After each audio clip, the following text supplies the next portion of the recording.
What's up, everybody?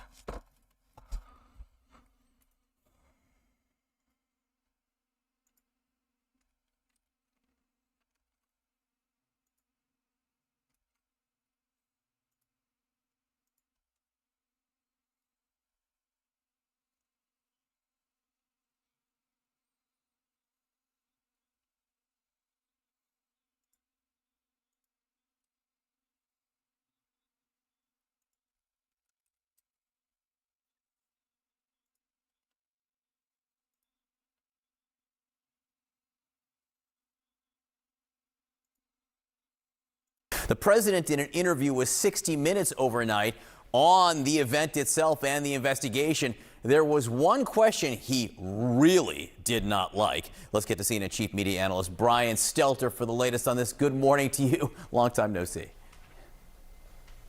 Yeah, hey, good morning. Axios put it really well this morning. It said one uncomfortable question was all it took for President Trump to resume hostilities with the media. Here is that exchange with CBS's Norah O'Donnell from last night. He writes this quote, administration officials, they are targets. And he also wrote this, I am no longer willing to permit a pedophile, rapist, and traitor to coat my hands with his crimes.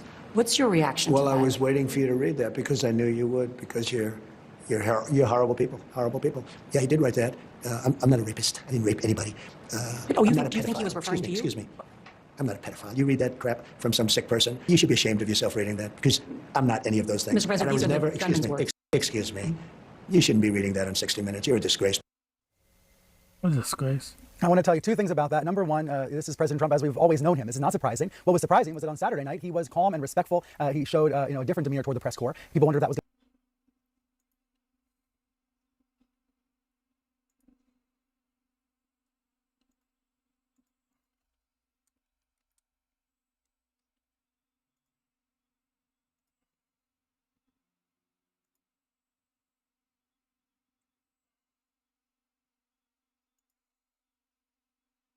President, the First Lady, the Vice President, Cabinet. He's radical. Looking into the motive of the alleged gunman, a 31-year-old teacher from Torrance, California. He emailed what a senior official called a manifesto to his family minutes before the attack. He wrote he was targeting members of the Trump administration. We spoke with President Trump this afternoon at the White House about what happened. Who was doing a great job, by the way. Weijia Jiang, Your CBS associate, News. yeah, she was a terrific person. They were asking the name of Caroline's child. It looked chaotic at one Let's go.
Sorry about that. I had to do something. Point you were down. What was happening? Well, what happened is it was a little bit me. I wanted to see what was happening, and I wasn't making it that easy for him. I wanted to see what was going on. And by that time, we started to realize maybe it was a bad problem, different kind of a problem, bad one, and different than what would be normal noise from a ballroom, which you hear all the time. And I was surrounded by great people, and I probably made them act a little bit more slowly. I said, wait a minute, let me see, wait a minute. So, I'm telling guys. Just at that moment where it looks like you go sort of down with this, Well, you were telling them to wait. I know what happened is then I started walking with him. I started walking, and they said, please go down on the floor. So I went down, and First Lady went down also, but we were asked to go down by the agents as I was walking. In other words, They wanted you almost to crawl I was out. standing up, pretty much. I was standing up, and then turned around the opposite direction, and started pretty much walking out, pretty tall, a little bent over because I'm not looking to be standing too tall. And but I was walking out. It was pretty about halfway there, and they said, "Please go down to the floor. Please go down to the floor." So I dropped to the floor. So did the First Lady. What was your thought at that moment? What did the First Lady say? Well, my thought was, I've been through this before a couple of times, and she has not to this extent. She handled it great. I mean, she's very strong, smart. She got it. She knew what was happening. She listened. I did too. By the way, This was the first time when they said drop down, that meant trouble. And obviously, I'm the president, and I listened to what they said. Please drop down, sir. Please drop down. So I was walking halfway, and then I dropped down at the final because we had a little ways to go. We should sign him up. He was fast. When you look at it on tape, it's almost like a blur. Right. But it was amazing because as soon as they saw that, you could see them draw their guns. They were so professional, aim their guns, and then Yeah, he's awfully defensive for him not being in the Epstein files. What a joke. Awfully defensive. manifesto. The other thing that he wrote in He the is disgraceful. other thing in the manifesto that I think is worth looking at in terms of determining his motive is he had been staying at the hotel since Friday. He checked in, he said he had cased the place, and he wrote, "What the hell is the Secret Service doing?" And he wrote this quote, "I expected security cameras at every bend, bugged hotel rooms, armed agents every 10 feet, metal detectors out the wazoo. What I got is nothing." He wrote, like, this level of incompetence is insane. Sir, you have already had two Well, he was attempted pretty incompetent too because he got caught, and he got caught pretty easily. So I'd say he was pretty incompetent too. I could take any event having to do with security or anything else. I can always find fault. Those guys did a good job last night. They did a really good job. I mention that because, again, as his motive, you brought this up, he had social media accounts that had anti-Trump and anti-Christian rhetoric. You should read. Why don't you read all the anti-Trump? Why don't you read it? You just did. So why don't you read it? Well, he had a lot of anti-Christian rhetoric. He was part of a group called the Wide Awakes. He had attended a No Kings protest in California. No Kings, yeah. What did security tell you about what See, may have been his the motives? reason you have people like that is you have people doing no kings. I'm not a king. What I am, if I was a king, I wouldn't be dealing with you. Also at the dinner last night was your secretary, Robert F. Kennedy Jr. His sister, Carrie Kennedy, was there. They've both witnessed their father and their uncle be assassinated. That's right. Erica Kirk. Let me just watch this real fast. Breaking news is that the White House is once again doing what the president wants them to do, which is to blame everybody else for a situation he absolutely has a hand in, which is the demise of decency in our political discourse. He knows this, and I can prove it to you. When he first came into office, after an ugly, and bitter, and divisive election, where he stumbled into the build the wall xenophobia and a signature issue for him that the Democrats would then make a legitimate one with It's their not own me, I don't know. maybe even His malfeasance Chris on the border. Cuomo's video is He blurry. then came into office, and he had an initiative called DJT 100. You ever hear that? Look it up. You know what it was about? Jared Kushner was supposed to run that, and pretty much only that.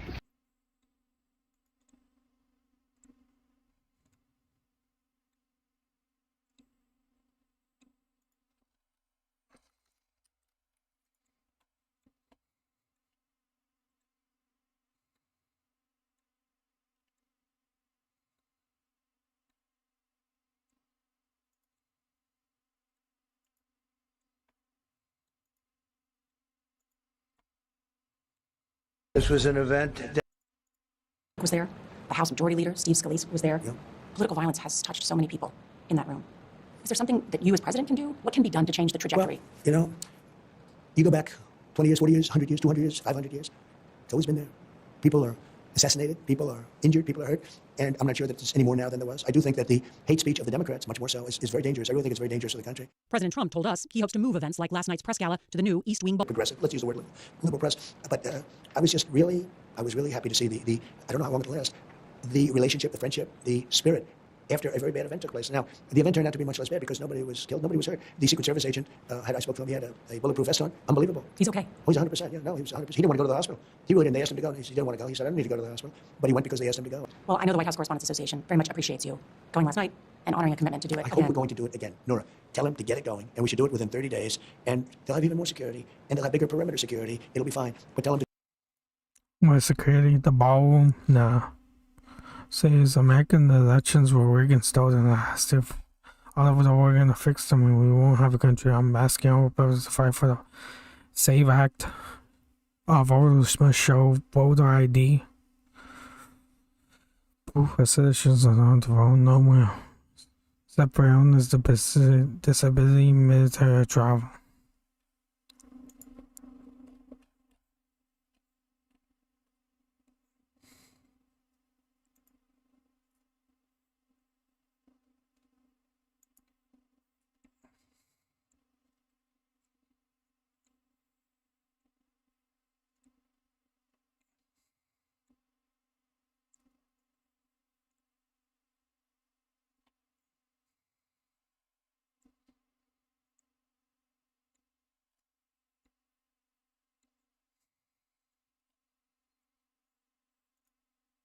dedicated to do it again. We can't let something. It's not that I want to go. I'm very busy. I don't need that. I think it's very important that they do it again. I'm not gonna watch the whole thing because I'm afraid 60 minutes might take down. I'm gonna just watch that much of it. Freedom of speech that was supposed to bring together members of both parties with members of the press. And in a certain way it did. Because the fact that they just unified, I saw a room that was just totally unified. It was in one way very beautiful. For a moment, some thought there might be a reset. In the hours following the shooting at Saturday's White House Correspondents' Dinner, Trump struck a somewhat somber tone.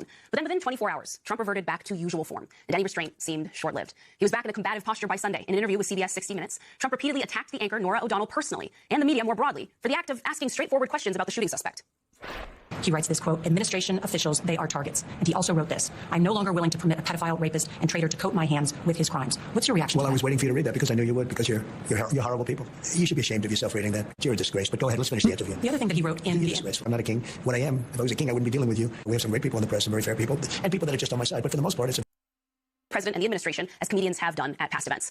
Here's the portion that Trump and the First Lady seem to be referring to. Our First Lady Melania is here. Look at her, so beautiful. Mrs. Trump, you have a glow like an expectant widow. You know, Melania's birthday is on Sunday. That's right. She's planning to celebrate at home the same way she always does, looking out a window and whispering, "What have I done?" That joke was obviously written and performed before the events of Saturday night, but it's now landing, of course, in a very different political and social environment. Trump calling for ABC and Disney to immediately fire Kimmel, calling the segment, quote, "far beyond the pale." This so-called White House press secretary wants to lecture America and lecture us about civility. Get lost. Clean up your own house.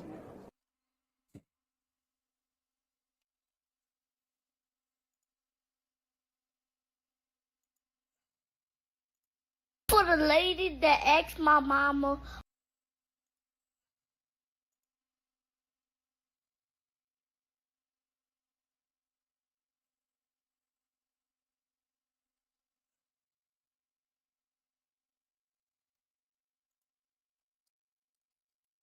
I was gonna watch David.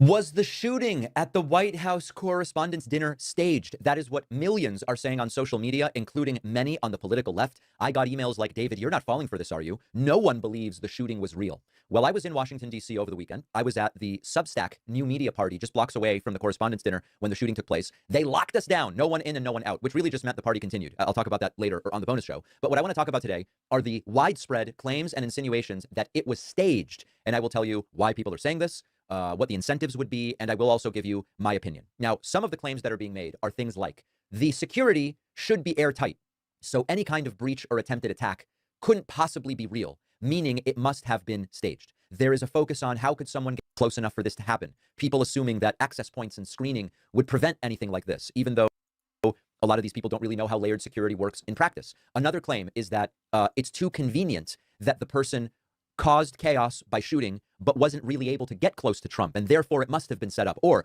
Trump immediately said, "This is why we need the ballroom," meaning Trump staged it to be able to say, "See, if we had my ballroom instead of being at the Washington Hilton, this never would have happened. We're going to take it piece by piece by piece." And it is true that in this rapidly assembled press conference right after the shooting, Donald Trump did say, "Hey, listen, we need the ballroom because of this." I'll just remind you of that. And we looked at all of the conditions that took place tonight, and I will say, it's not a particularly secure building. And ballroom that I want to do. Now, let's talk about a few different things. First of all, how tight was security? Well, I was in that building just a couple of hours before the shooting. Now, it is true that there was the veneer of security. I'll give you some examples. The entire block on which the Washington Hilton sits was blocked off. When I got picked up in an Uber, I had to walk several blocks away because the Uber couldn't get close. There were dogs, beautiful dogs, sniffing around, presumably bomb and explosive sniffing dogs. You had Secret Service, as well as Capitol Police. And then there's this other, like they have the white cars and it says Protective Services. There were 3, 4. You had National Guard stalking around the area. So there was indeed the veneer of security. But at the same time, anybody could just walk into the lobby or other areas. Once the event started, to get into the ballroom, which was on a different floor, yes, security was very tight. But that's not where the shooter got. The shooter, in fact, ended up discharging the gun in the lobby area. So, yeah, security was sort of tight, but it also wasn't really that tight where the shooting took place. And remember that this was not in the room where the event was taking place. So that's number one. Number two, there were conflicting reports about whether the shooter was killed, which are fomenting the belief in some that this was staged. Oh, the shooter was killed. Oh, no, they got the shooter.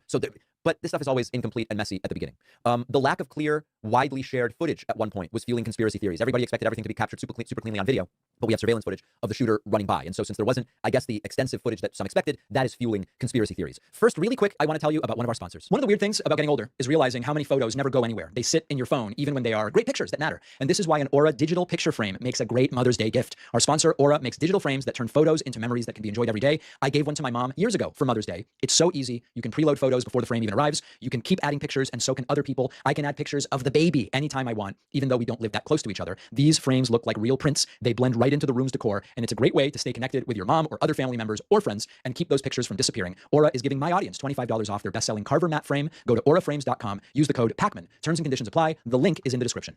Now, back to the video. There were claims about the suspect, that the suspect was clearly a plant, fake in some way. But the truth is that we have a pretty extensive social media history for the suspect, and it does seem to have been an anti-Trump person on the left. I mean, that's just what it seems to have been. And so a lot of this is getting filtered through the false flag frameworks, where people already are predisposed to believe events like this are staged, and they immediately interpret the events in that way. Social media amplifies it. There's a general distrust of government, a general distrust of media, and so some people start saying it must have been staged. Now, I'm going to give you my view on this, and I know, because I'm on social media, there are fellow leftists who are saying they believe that this was staged. I don't believe that it was staged.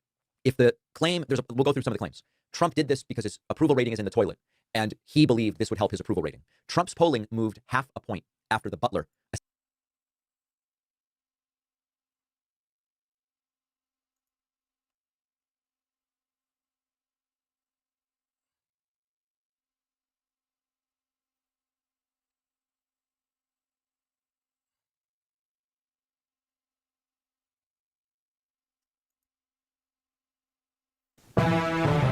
Glad and the Emmy goes to.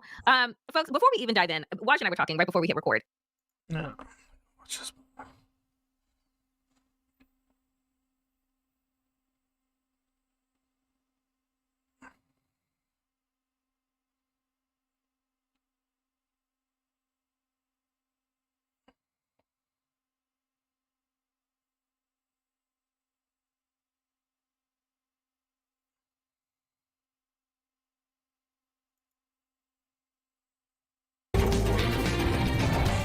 He's also facing 2 other firearms charges. Mistake. This was an attempted assassination of the president of the... And I wasn't making it that easy for him. I wanted to... The reason you have people like that is you have people doing no kings, I'm not a king. These are well-educated people that are politically involved. This was a Kamala Harris donor. He was a No Kings protester, and the things he was saying in the manifesto are online indistinguishable from what you hear in Congress or, I don't know, cable. So there are millions, tens of millions of people just like this guy, and he was highly motivated. He traveled across the country to kill. Well, who else did that? The guy tried to kill Kavanaugh and Ryan Ruth. And you read the manifesto, and the motive is clear. And then you hear Barack Obama come out and you say, well, while the motive remains unclear, what? It's like Barack's a part of the cover-up, and the media is still trying to cover it up. They're saying, violence on both sides, you need to lower the temperature. The violence is really going, for the most part, in one direction. You got Trump 3 times, you got Kirk, you got Kavanaugh, you got Scalise. Rand Paul's neighbor cracked his ribs. There was just another guy they had to shoot down by Secret Service because he tried to bust into Mar-a-Lago with a shotgun. It looks like the Democratic Party has become a violent revolutionary movement. It's not just a drumbeat of hate. You look at the streets, you look at BLM, you look at Antifa, you look at this anti-ICE stuff, torching Teslas. They had to throw down a senator for trying to lunge at a cabinet secretary. They had to kick out a congressman who was screaming his face off, brandishing a cane at the president at the State of the Union. So why are these people so angry? It's because Trump keeps kicking their butt, and they can't do anything about it, and he's pursuing an ambitious America First agenda. So because they're powerless, what they're doing is inspiring their base to violently overthrow the government. And they're angrier more than ever because Trump responded with class. I would not have been able to do that, Dana. He got out there in a tux and didn't point fingers.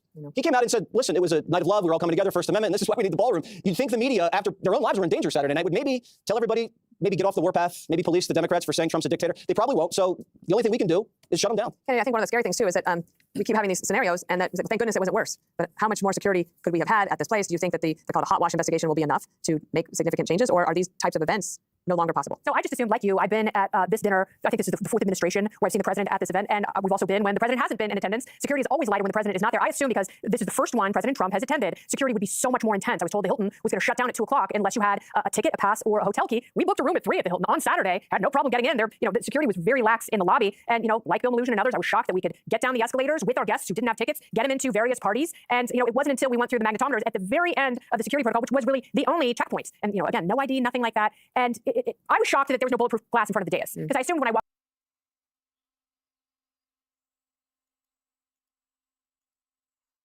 I think I'm ending the stream. I'm starting to get kind of tired. And now it's only been like 30 minutes, so I'm gonna get off. And in the stream. Everyone take care.